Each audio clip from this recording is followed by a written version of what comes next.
How's it going, drum nerds? Welcome to this latest installment. If you're new to this channel, definitely subscribe and join the drum nerd community, the family. Great bunch of guys and gals. Plenty of drum nerd videos in the past, and there's plenty more to come in the future.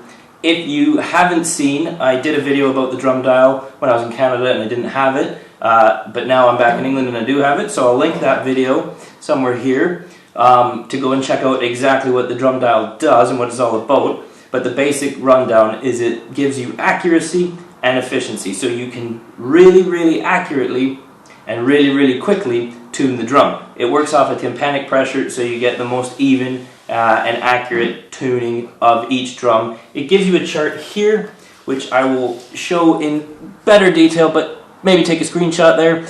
The point of this chart is they give you the size rundown of each drum. They give you different kind of head types, whether they're clear or coated, 2-ply or reso head, and so then they give you the tympanic ballpark pressure for each of those variants, if you will. So, you know, a 14 by 14 clear head would have X amount of tympanic pressure, and a 14 by 15 or 14 by 16 might have a different tuning if it's got a different head on it, different configuration. You get the point. So, we're going to run through a very basic practical thing here. My snare, I like it to be at 85. This has a ballpark figure of, if I'm not mistaken, of 85 to 90. So again, it's personal preference, but I'll scoot the drum forward. That way it'll be an even, non-shaken video. Way too much coffee in my system right now. And so I'll just show you really quickly how to dial it in. It gives you a little inch, about an inch distance arm that you attach there, this guy.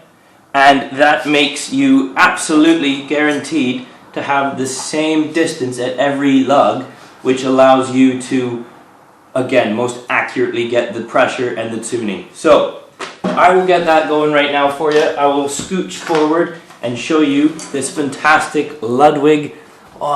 This is my baby. It's a stock snare drum given, but it is gorgeous. It is 14 by 5.5 maple shell. It's gorgeous. It came with the kit that I've always wanted in my entire life, so I've saved up years ago this is, and I finally got it. So usually stock snares aren't always what they're cracked up to be, but this guy sings beautifully. I got a vintage A coated head on it, and I'm a bit of an old-fashioned kind of guy, so I've got a 14-strand snare underneath, which gives a bit more tonality to the drum. You can hear it sing if you're doing rolls. You can hear the actual shell sing, and then the snares engage when you get a bit heavier with it. And to me, I really quite like that.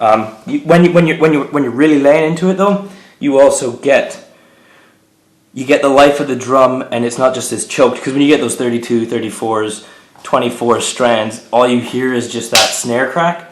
And so with this, you get that snare crack, but you get a nice tone of the drum as well. So here we go, super nerdy. I'll try and raise this up as best as I can so you can kind of,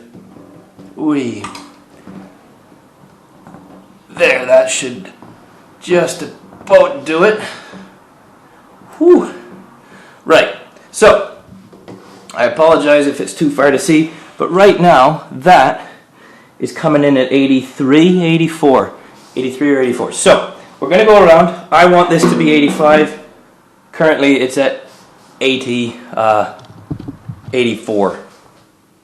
Yeah, 83, 84. So we're going to just watch how quickly this happens.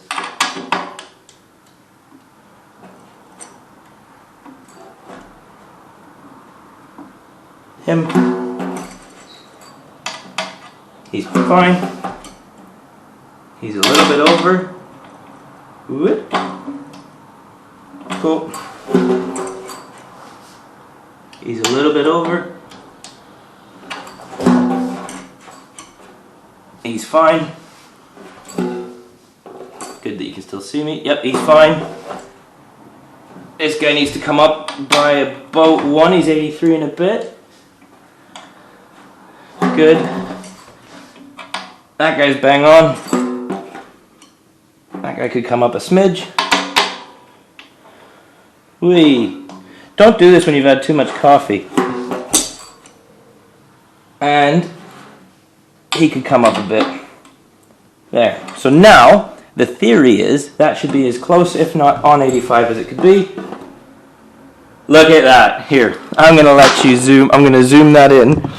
Hopefully you'll be able to tell that is just about a hair away from 85. So, now theoretically,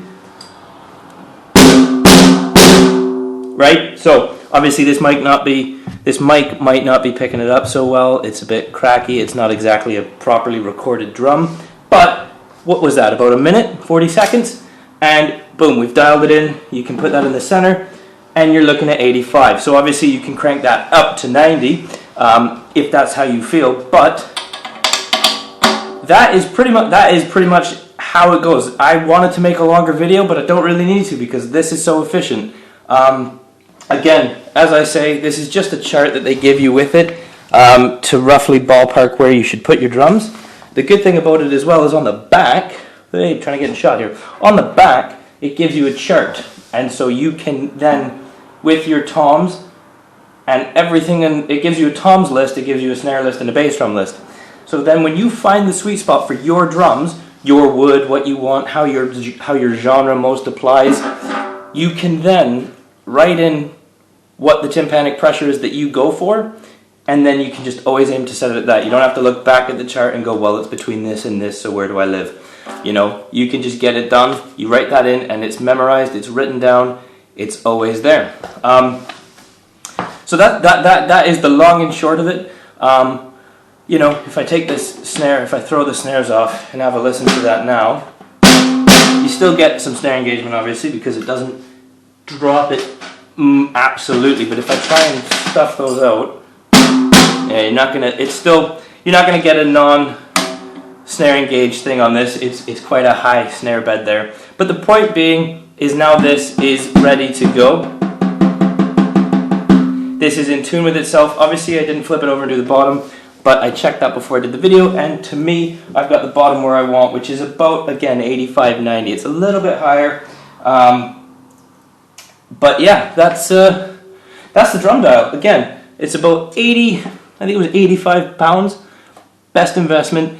When I did as I said in the previous video, which again I'll link, when I did the session for the BBC, I landed off the red eye, and all my drums were taken apart. They didn't even have skins, heads, hardware, nothing. They were absolutely dismantled to the nth degree for travel reasons. I got to the studio, stuck them all on, put this on it, and I'm not exaggerating when I say I probably had that kit set up and tuned, ready to go in about 10-15 minutes. It was very, very quick. And that's not down to me, that's down to the drum dial. Because once you get all the heads and the hardware on, you just push this around and go bang, bang, bang, bang, bang, done, ready to go. And so yes, great investment, really, really worth sticking in your stick bag or your drum bag. Definitely something to look into getting if you take this seriously and if you really want the best sound out of your drums, because they really do sing incredibly well. You'll always know that it's in tune because this guy will tell you. So obviously training your ears, I'm not discouraging that. I think it's very important to train your ears as a drummer to be able to tune, because you can't always necessarily have this. You should, in my opinion, but you always want to be able to be proficient within yourself as well as within the tools that you can then use as an additional support. But yeah, look into that, learn it, but this is a great help and a great thing to have with you, because you can't always hear a C sharp, which is what they say standard snare drum tuning should be, you know, but that's something to work on. This will help you along the way though. So that's all I have for you today. Hopefully you found this nerdy, useful, and helpful. If you have, then hit a like button and say, hey Colin, I really enjoyed your nerdy rants about the drum dial. This is fantastic. And then subscribe if you haven't, because there's going to be more of this, and then you can be more nerded out on and bored. I've had too much coffee, so I'm going to sign off now. But yes, I love it. I think you should definitely look into getting it yourself if you take things seriously behind the kit and you want things to sound nice. That's all I have time for. So stay well, keep your stick on the ice.